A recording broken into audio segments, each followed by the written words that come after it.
खास करके अगर आप देखो सारी पार्टियों पर नजर डालो तो जो भी ऐसे नेता जो बीजेपी को टारगेट कर रहे होते हैं तो इसका मतलब है कि बीजेपी में आना उनका तय है। क्योंकि अभी हो क्या रहा है, आप ऐसा देखोगे, ध्यान से अगर देखोगे तो समझ में आएगा कि सारी कुंडली बीजेपी के पास है।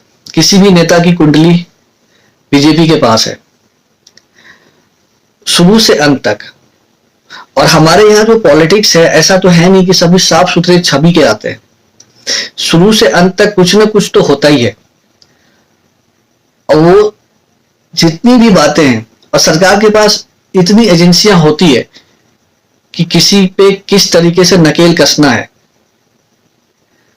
सरकार जानती है उसको, और सारी बातें सरकार के पास होता है। तो कुछ तो वैसे ही मान जाते हैं, कुछ को थोड़ा एक्सपोज करना पड़ता है, कुछ को थोड़ा जांच एजेंसियों की मदद से बोतल में उतारना पड़ता है। तो कहने का मतलब है कि राघव चड्ढा का जाना और एक ऐसा सोफिस्टिकेटेड टाइप का इश्यूज को रेज करना कि देखो पॉलिटिक्स में अच्छी अच्छी बातें जो जनता होती है वही करते हैं, नेता जो होते हैं सिर्फ कटाक्ष करते हैं सामने वाली पार्टी पे।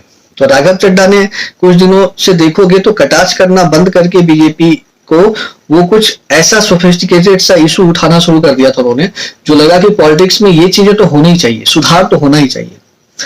लेकिन ये अचानक से ऐसा होने का मतलब था कि कुछ चीजें हैं जो उनको अपने पार्टी लाइन से हट करके सामने वाले को अपीज करने के लिए, और लोगों को भी कहीं ना कहीं उससे लगे कि हमारी बात उठाई जा रही है वहां पे, इस तरीके का।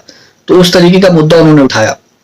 अल्टीमेट गोल क्या था? अल्टीमेट गोल तो यही था कि उनको इस पार्टी में जाना था, और अकेले नहीं जाना था। सबसे बड़ी ताज्जुब की बात है कि सिर्फ फोकस राघव चड्ढा पे था, यहाँ तो 6 और पीछे लाइन में लगे हुए थे, उनको भी जाना था। बस एक कहते हैं ना, एक बस की चाहिए था, ताला खुल जाए, उसके बाद तो सब के सब चले जाएंगे।